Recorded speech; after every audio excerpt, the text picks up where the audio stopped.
안녕하세요. 자, 오늘 좀 흥미로운 질문 하나로 시작해 볼까 하는데요.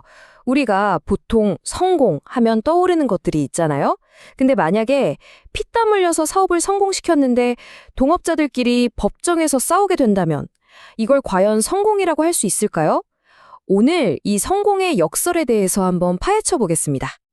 이게 실제로 천공 스승님께 전달된 사연이라고 해요. 사업은 성공시켰는데 지금은 법정에서 싸우고 있습니다. 와, 진짜 아이러니하지 않나요? 돈도 벌고 목표도 이뤘는데 결국 남은 게 서로를 향한 미움과 다툼이라니. 여기서부터 이제 근본적인 질문이 시작되는 거죠. 그럼 돈 버는 게 성공의 전부가 아니라면 대체 뭐가 진짜 성공인 걸까요?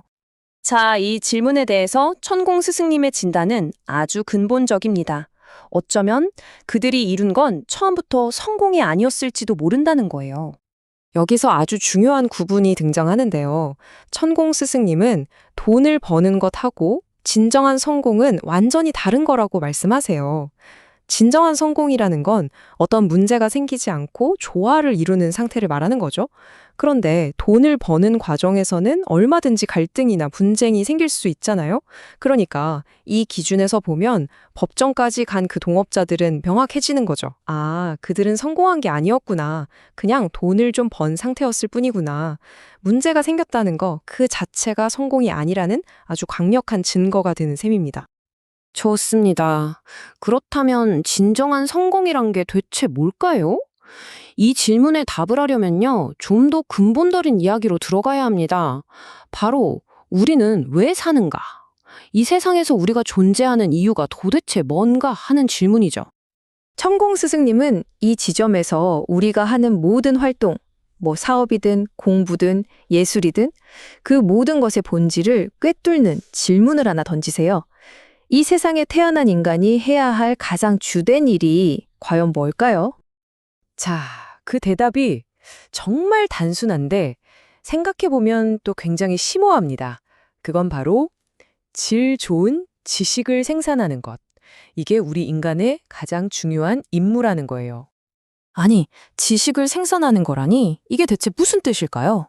자, 우리가 하는 사업이나 예술, 연구, 이 모든 활동들이 사실은 그 자체로 끝나는 게 아니라 더 나은 지식을 만들어내는 과정이라는 거예요. 한번 생각해 보세요. 아까 그 동업자들이 돈만 쫓은 게 아니라 우리 사업으로 세상에 어떤 새로운 가치, 어떤 지식을 남길 수 있을까? 여기에 집중했다면 결과가 어땠을까요? 바로 그렇게 만들어진 지식이 우리 영혼의 질량을 키워주는 겁니다. 그리고 이 질량이 커져야 세상을 더 넓고 깊게 볼 수 있게 되고 당연히 갈등도 줄어들 수밖에 없다는 거죠. 영혼의 질량을 키운다? 아직은 좀 막연하게 들릴 수도 있을 것 같아요. 그쵸? 그래서 천공 스승님이 이걸 아주 기가 막힌 비유로 설명해 주시는데요. 바로 두 가지 종교의 양식에 대한 이야기입니다. 자, 보세요. 정말 흥미로운 대비죠? 우리 몸이 밥이나 비타민 같은 육신의 양식을 먹어야 살 수 있는 것처럼 우리 영혼도 자라나려면 양식이 필요하다는 거예요. 그게 바로 뭐냐? 지식, 지혜, 통찰력 같은 영혼의 양식인 거죠. 육신의 양식이 몸을 살찌우는 연료라면 영혼의 양식은 우리 내면을 살찌우는 영원히 남는 자산이라는 겁니다. 그리고 바로 이 관점이 우리가 흔히 말하고 기도하던 일용할 양식의 진짜 의미를 깨닫게 해줍니다. 천공 스승님 말씀은 이게 그냥 매일 먹는 빵을 달라는 뜻이 아니라는 거예요. 진짜 뜻은 우리 영혼이 매일매일 필요로 하는 지식을 달라는 거죠. 와, 이렇게 생각해보니까 아까 그 동업자들은 통장은 두둑하게 채웠을지 몰라도 정작 그들의 영혼은 이 양식이 없어서 굶주리고 있었던 건 아니었을까요?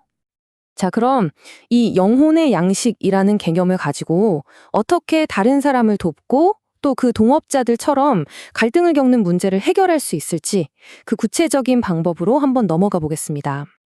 여기서 천공 스승님은 소통에 대한 우리의 생각을 완전히 뒤집어 버리세요.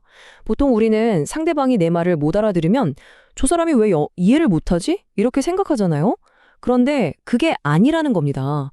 상대가 못 알아듣는 건 내가 그 사람이 이해할 수 있게 설명할 실력이 없기 때문이라는 거죠. 와, 이거 정말 충격적인 관점 전환 아닌가요? 이 관점에서 보면 그 동업자들은 서로 네가 틀렸어 라고 소리치기 전에 내가 어떻게 말해야 저 사람이 이해할까? 이 고민을 안 했던 거죠. 그래서 진짜 마음을 움직이는 소통, 제대로 된 소통을 하려면 이 4단계가 필요하다고 하세요.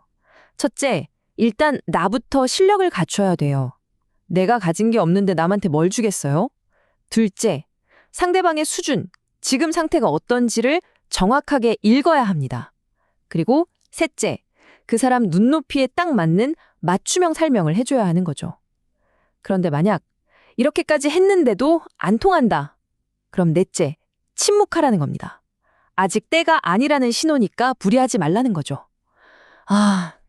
만약에 그 동업자 중에 단 한 사람이라도 이 방법을 알았더라면 아마 법정이 아니라 다시 대화 테이블에 앉을 수 있지 않았을까요? 아니, 왜 침묵을 해야 할까요? 그 이유는 우리의 말이 그냥 소리가 아니라 엄청난 에너지이기 때문입니다. 상대가 받아들일 준비가 안 됐는데 내가 막 조언하고 가르치려고 하면요. 그 말이 영양분이 되는 게 아니라 오히려 상대에겐 엄청난 부담, 짐이 된다는 거예요. 그리고 더 무서운 건 그 부담의 에너지가 결국 나한테 부정적인 힘으로 다시 돌아온다는 겁니다. 어쩌면 그 동업자들이 벌이는 그 지긋지긋한 소송전도 서로에게 던졌던 소화되지 못한 말들이 부메랑처럼 되돌아와서 만들어낸 결과일지도 모르겠네요.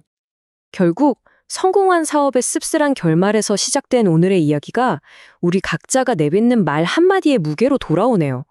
그래서 마지막으로 우리 스스로에게 이 질문을 던져봐야 할 것 같습니다.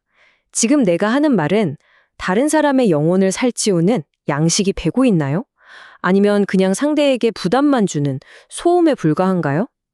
아마 진정한 성공은 돈이 아니라 바로 이 질문에 대한 답을 찾아가는 과정에서 시작되는 것일 겁니다.